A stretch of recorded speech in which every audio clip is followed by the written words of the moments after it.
Tell me if this sounds familiar. You get on a sales call with a qualified prospect. Things are going swimmingly. You feel like you're close to a PIF, but then you get to the end of the call and instead of closing, you hear, I just need to think about it. Or I'll talk to my spouse. Or can you send me more info? And now you're stuck in follow-up jail. They ghost you, they push you off, they never actually respond again. If you are sick of losing sales like this and not being able to actually close on the first call, I'm going to break down the exact 5 steps that allow you to one call close ethically, authentically, and consistently. And this is the exact psychology and frameworks that I've used to personally close over $100 million in sales with a consistent 80, 90, even 100% closing rates year after year.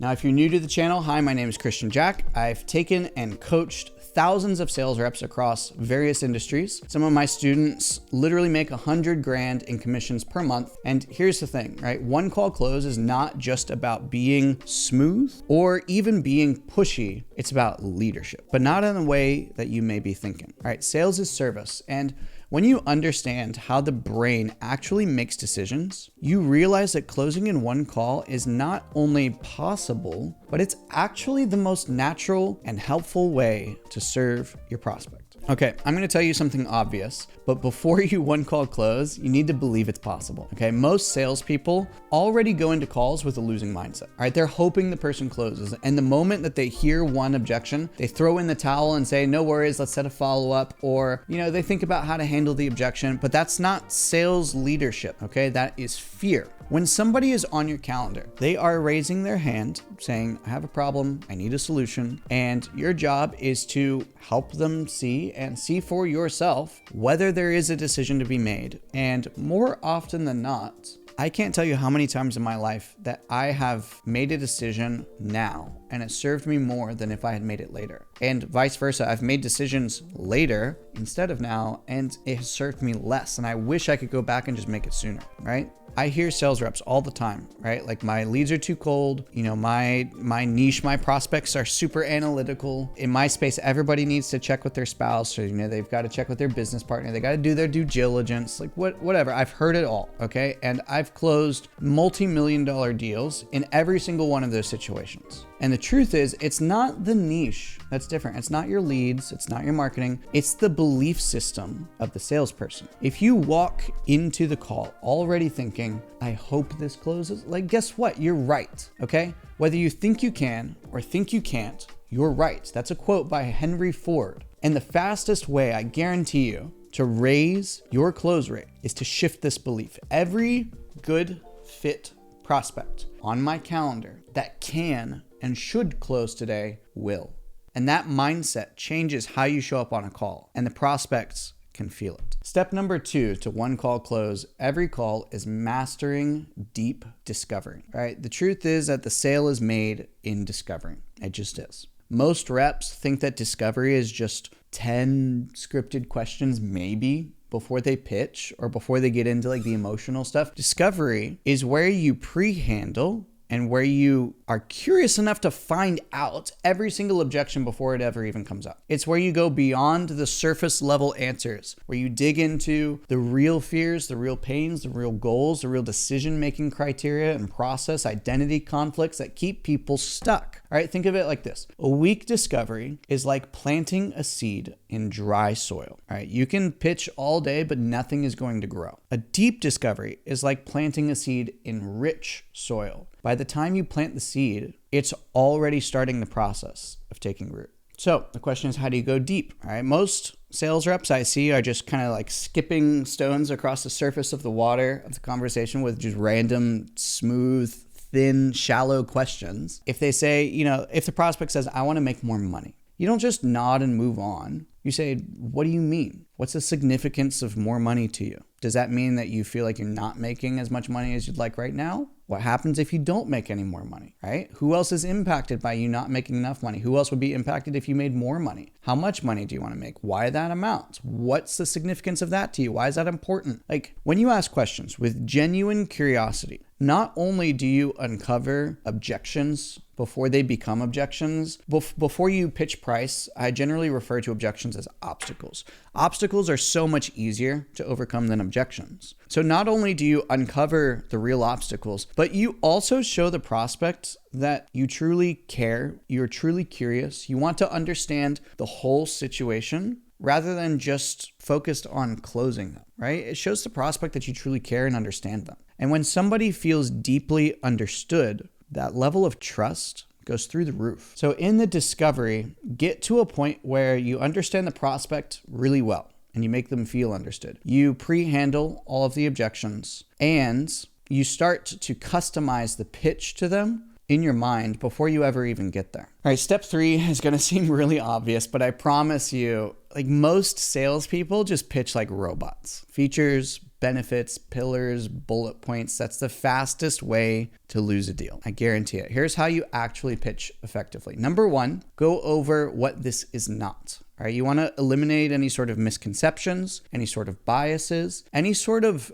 mental strings that are attached in their brain from your offer to the shit that they've seen online or maybe they've gone through in the past. You want to cut those immediately. If somebody has been through a course that you found out in discovery and they didn't have any support, they didn't have any accountability, you can talk about how this is not one of those basic courses produced by some 18-year-old kid in their mom's basement that made $4K with their Shopify store 1 month. And, there's no support, there's no accountability. They just kind of like leave you to it. This is a full bespoke system with accountability, coaching, structure, and hand-holding every single step of the way. So you're talking about what this is not, and then you follow it up with what this actually is. This is not the basic blah, blah, blah, blah, blah. What this actually is blah, blah, blah, blah, blah. Now, make sure that all of that is in super clear, plain language. It's nothing fancy. You can use a couple of fun kind of markety terms, but try to make it in mostly just very plain, basic layman's terms so that anybody can understand. Okay. After you do that, you want to lay out the timeline, the journey, so that it feels achievable. This is not pillars. I'm not talking about,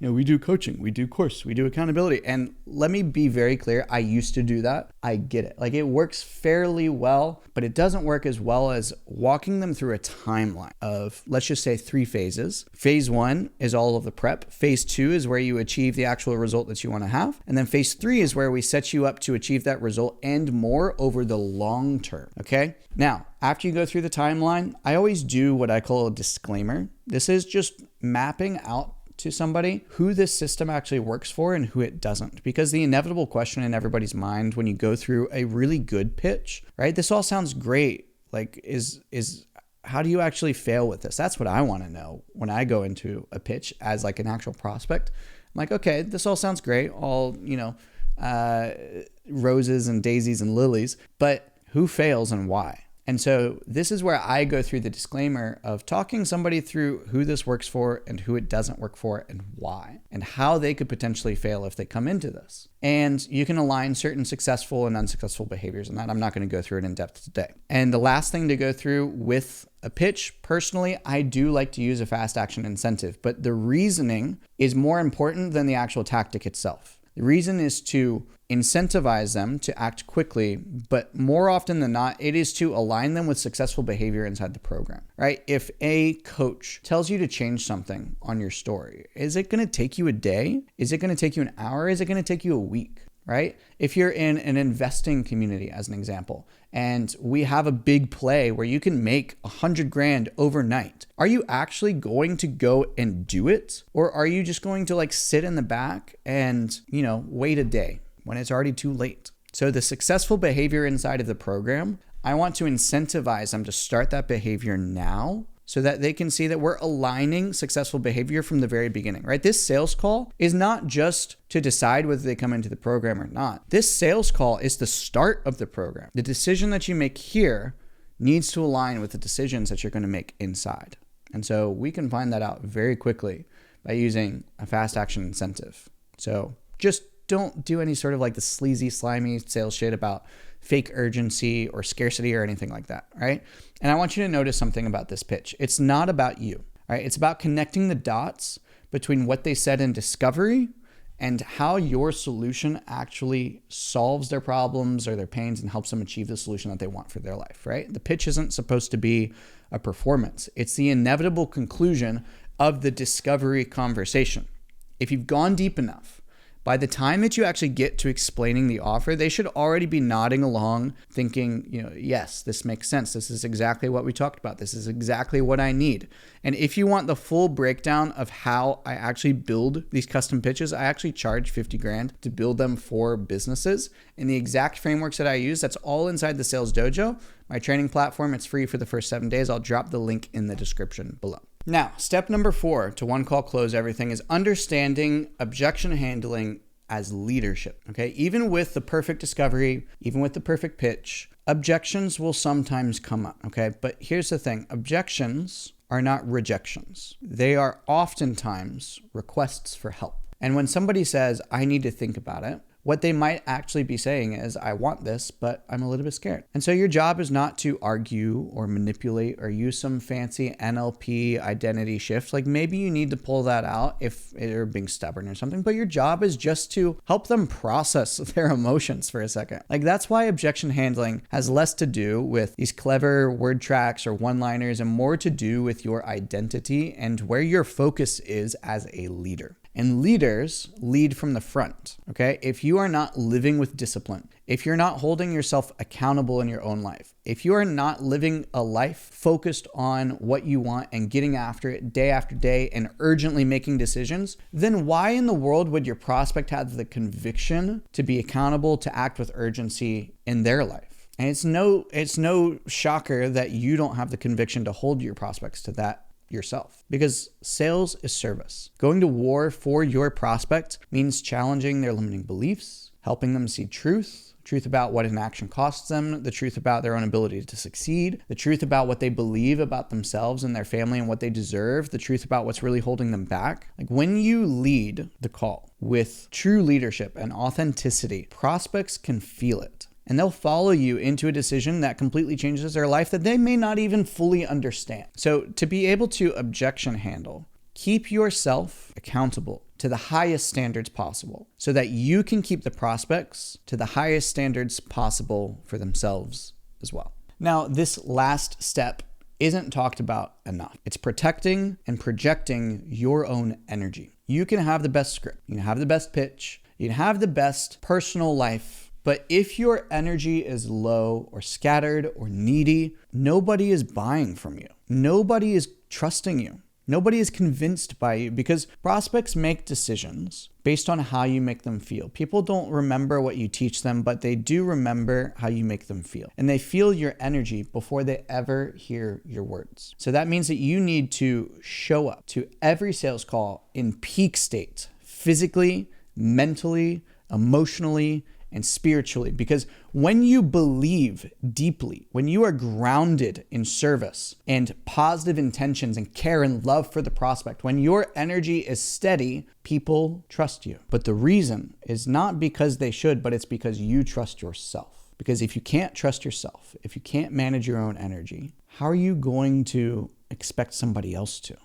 Now, I just gave you 5 steps to one call closing every single call. Mindset, deep discovery, pitching the right way, objection handling is leadership, and energy management. And if you want the word for word frameworks, the objection handling drills, the exact pitch structures I use, they're all inside the Sales Dojo. This is my training platform where I've poured everything that I've learned, over $700,000 of sales training and personal development, over $100 million of my own sales revenue into one place, and you can get access for free for 7 days. The link is the very first one in the description below. Join today, and I'll see you inside.